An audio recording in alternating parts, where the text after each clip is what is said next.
mengentuk pemanfaatan dana pajak rokok bagi bidang kesehatan. Ini ceritanya dulu tahun lalu Promkes juga mengeluarkan panduan umum untuk dana bagi hasil cukai hasil tembakau. Ya, seharusnya sih sampai ke kabupaten, apakah Pak Dinkes sudah diterima? Yang kecil-kecil itu seharusnya sudah. Ya, dana DPHJT yang kecil itu, buku kecil itu, oleh dibawa ke sini ya. Ya, itu nantinya akan seperti itu. Kita bikin panduannya. Karena kan setelah berkonsultasi dengan Kementerian Keuangan, yang paling pas ya hanya sebagai panduan, ya, tidak boleh surat keputusan menteri dan sebagainya. Ya, udah kita siapin aja lah, gitu ya. Untuk panduan ini kami mengarahkannya ke hal-hal yang belum didanai, ya. Kami sebisa mungkin itu untuk membiayai kegiatan-kegiatan yang belum didanai. Dari kegiatan yang belum didanai, kalau kita lihat di gambaran umumnya, itu adalah mengenai promosi kesehatan. Itu masih sedikit dananya. Nah, kemudian disesuaikan juga dengan permasalahan kesehatan yang kita hadapi. Ya, kemarin Pak Nana sudah presentasi, ya, jadi nanti kita identifikasi beberapa permasalahan kesehatan. Ya.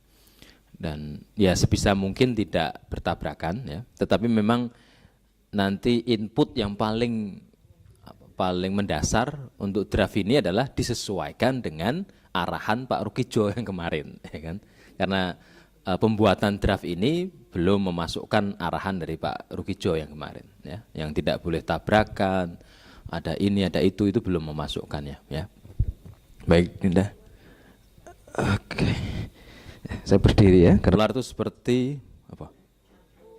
Ya? Jantung, hipertensi, stroke, diabetes, ya kan? Terus kalau penyakit menular, malaria, TB, apa? Yang menular ya. Nah, jadi itu bukan penyakit yang tidak berkomunikasi, Pak, tapi itu penyakit tidak menular. Kemudian ada penyakit yang baru, ya, ada tantangan yang baru, ada flu burung, kemudian ada bencana alam, mungkin yang baru juga kecelakaan lalu lintas, ya.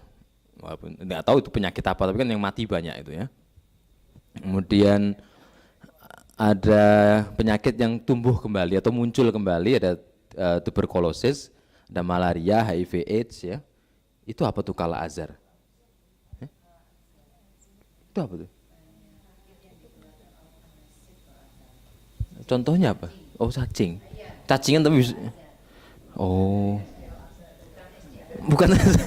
Jadi penyakit yang disebabkan oleh cacing dan mematikan. Dan lagi meningkat sekarang. Oh. Kalau yaus?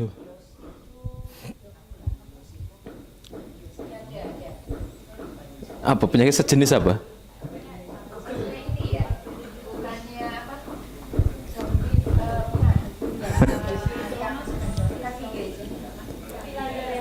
Oh, filarias.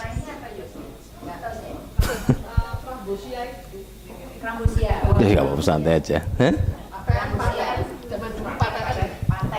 Oh, orang paten itu. Oh iya, iya, di luar Jawa. Oh, itu dari apa tuh? Bakteri, virus apa tuh? Parasit. Oh,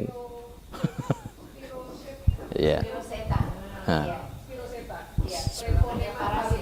Parasit.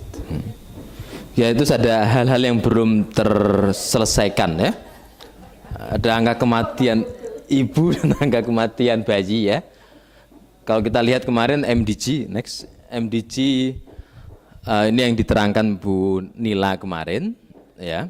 Ada kesehatan, ada malnutrisi.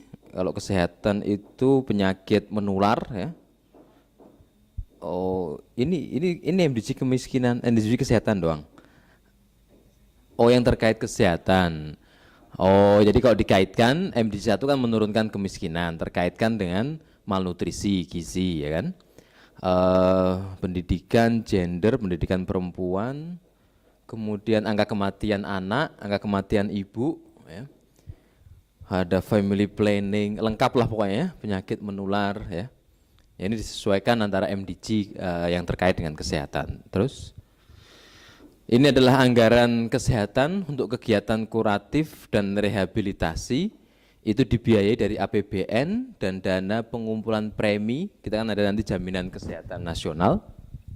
Ya. Ini yang ingin kita sampaikan adalah dana yang belum didanai, yang kurang didanai dari dana manapun, itu adalah upaya promosi kesehatan. Ya, upaya promosi kesehatan 0,06 ini ya. Promosi kesehatan masih sangat kecil. Terus ada upaya kesehatan perorangan yang paling besar. Okay, next. Ini diagram belanja kesehatan menurut fungsinya masih yang paling sedikit inpatient, outpatient, yang mana? Nah, ini pembiayaan kegiatan kuratif ya dibiayai oleh APBN, sementara pembiayaan promotif dan preventif masih sangat minim. Ya, sumber tambahan dari pendapatan pajak rokok daerah yang 50% untuk kesehatan ini. Nah, ini sebaiknya ya diharapkan ya berperan untuk meningkatkan derajat kesehatan melalui upaya promosi yang menyesuaikan karakteristik daerah masing-masing. Upaya ini dengan melibatkan organisasi masyarakat dan SKPD terkait di masing-masing daerah. Karena penurunan faktor resiko penyakit, ya, semua penyakit baik menular maupun tidak menular ditentukan oleh determinan sosial lainnya, tidak hanya determinan kesehatan. Ini bahasa kerennya social determinant of health, ya, SDH gitu katanya. Ya, jadi kalau ingin kemarin kan kalau MDG kesehatan kurangnya kualitas air, ya. Nah, tentu saja Kementerian Kesehatan atau Dinas Kesehatan tidak mampu membuat proyek ya, pengadaan air bersih, itu nggak bisa, itu urusannya proyek lain, ya kan. Ya. Kerjasama, harus kerjasama, maka harus kerjasama lintas sektoral, ya, lintas sektoral dan melibatkan organisasi kemasyarakatan. Ya. Karena upaya sehat ini kan tidak hanya kepentingan pemerintah, tapi kepentingan masyarakat. Next, pemanfaatan dana pajak rokok untuk penanganan masalah kesehatan yang belum didanai, ya. Ya, spiritnya sudah ada bahwa yang belum didanai dari APBN, APBD, dana alokasi khusus. Mungkin kemarin ada dana perimbangan, terus ada dana DBH kesehatan, DBH CHT, dan sumber pembiayaan kesehatan lainnya. Walaupun saya yakin juga sangat susah untuk mencari kegiatan yang tidak didanai, yang belum didanai oleh manapun, ya. Sangat susah, ya, sangat sedikit. Pastilah yang utama-utama itu sudah didanain. Ya mungkin promosi kesehatan itu yang belum. Ya. Seluruh kegiatan operasional dalam panduan umum ini bersifat opsional, ya, bersifat pilihan. Jadi ini paket menu yang komprehensif. Jadi kalau kita mau makan, ya, makan yang apa? Jadi makannya bukan makan di warteg, ya. Kalau makan di warteg kan sekali datang makan Padang itu langsung makan berat, ya. Kalau ini menu yang komprehensif, jadi ada makanan pembuka, ya, makanan utama, makanan penutup, itu lengkap ini. Ya. Jadi pilih saja mau stylenya style Jawa, style Padang, style Barat, ada semua. Dan terdiri dari pembuka, inti, penutup itu, ya.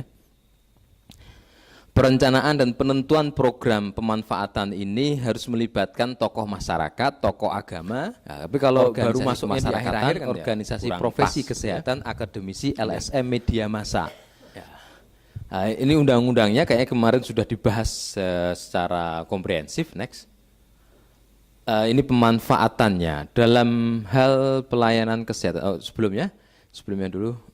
Kata kuncinya adalah yang kesehatan ini itu adalah untuk mendanai pelayanan kesehatan masyarakat, ada masyarakatnya, ya, dan penegakan hukum oleh aparat yang berwenang.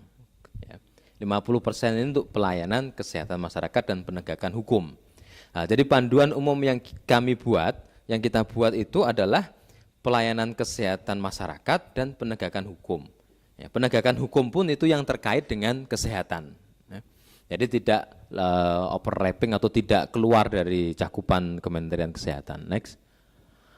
Dalam hal pelayanan kesehatan, penggunaan pajak rokok dapat digunakan untuk upaya promotif dan preventif dan kegiatan kuratif rehabilitatif.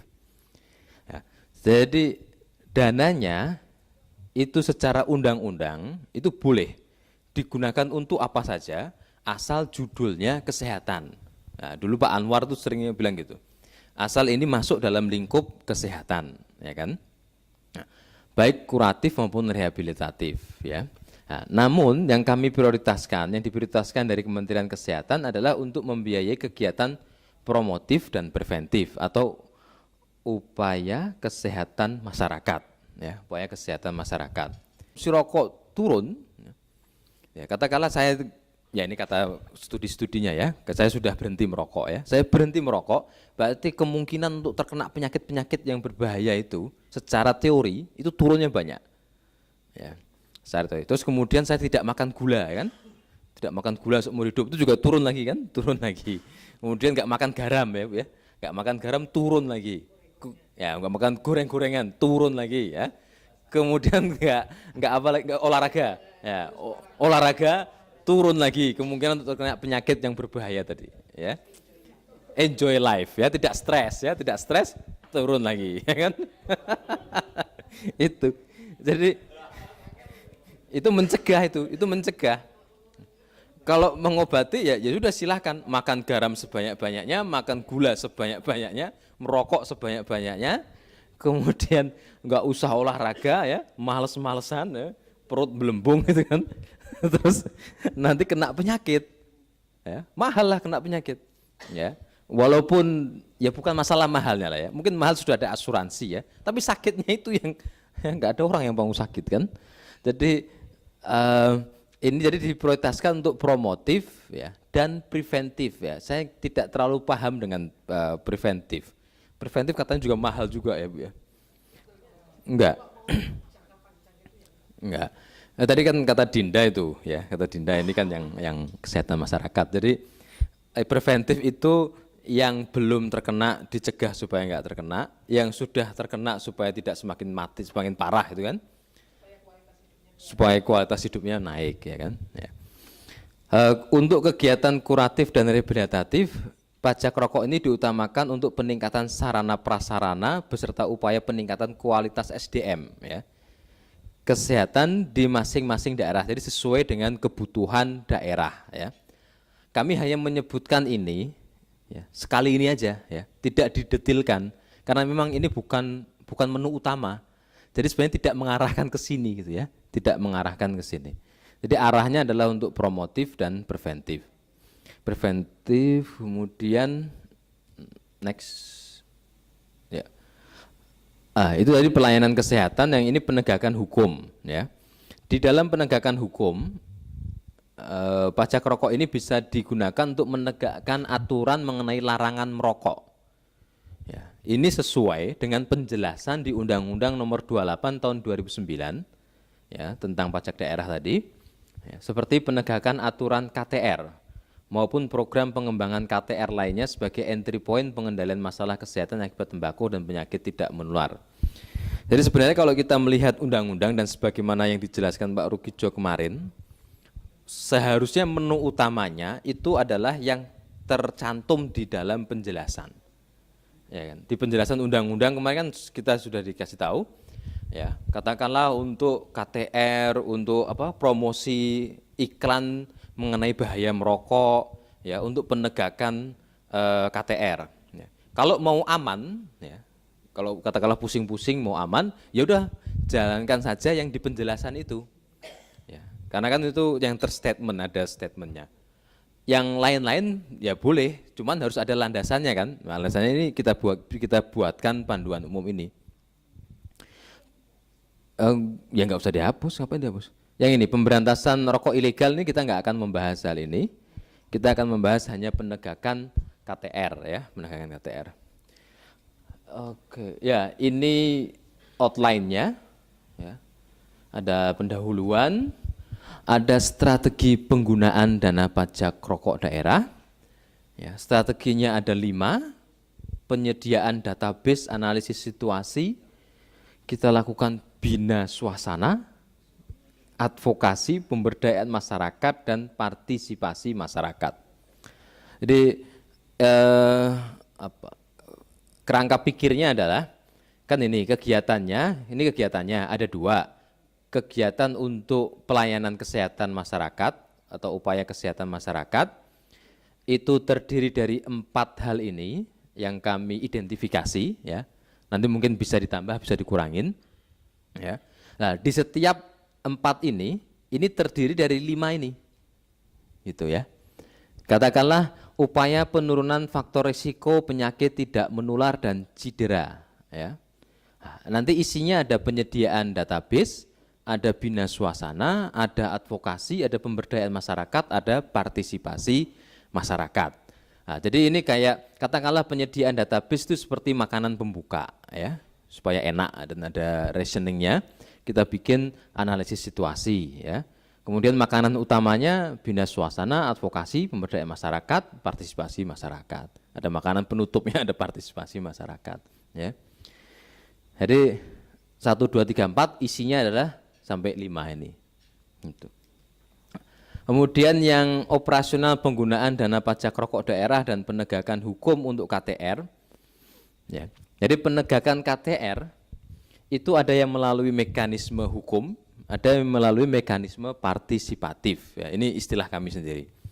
Karena kalau hanya mengandalkan mekanisme yang normal yang ada, ini yang mencontoh di Bogor, Bu, ya. Itu kalau mau bikin penegakan hukum, itu kita datang ke terminal, ya kan? Nanti nyewa tenda, ya. Ada hakim, ada jaksa, ada polisi, ya kan? Harus tangkap tangan yang merokok, ya. Tentu saja kalau kita tahu akan ada itu, ya ngapain kita merokok, kurang kerjanya, ya buang aja rokoknya, nggak usah ngerokok kalau ada operasi, ya.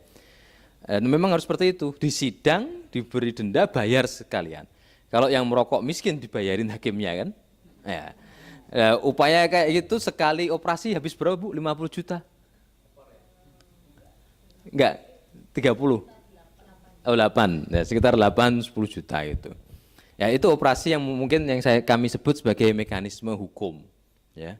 Tapi ada mekanisme partisipatif, katakanlah kita membuat task force atau sukarelawan penegak KTR gitu, ya. Ada dari mahasiswa, mungkin nanti mahasiswa FKM yang tahun terakhir, ya, magangnya itu membuat sukarelawan KTR. Nanti karena kami pernah ke Malaka, ya, ke Malaka. Di situ kan tempat wisata, ya, tempat wisata. Jadi kan ada aturan, ya. Kalau jalan ini tidak boleh merokok, ada tulisannya tidak boleh merokok. Ya, kemudian ada sukarelawan pakai rompi, ya, sukarelawan KTR lah itu. Ya berdiri di situ aja. Kalau ada yang merokok, cuma dikasih tahu, maaf Pak, ini area tidak boleh merokok. Kalau mau merokok silahkan di luar area ini. Ya, gitu doang kerjaannya. Tidak nangkepin, tidak mendata, ya, tidak apa-apa, tidak menghukum. Jadi partisipatif itu. Ya.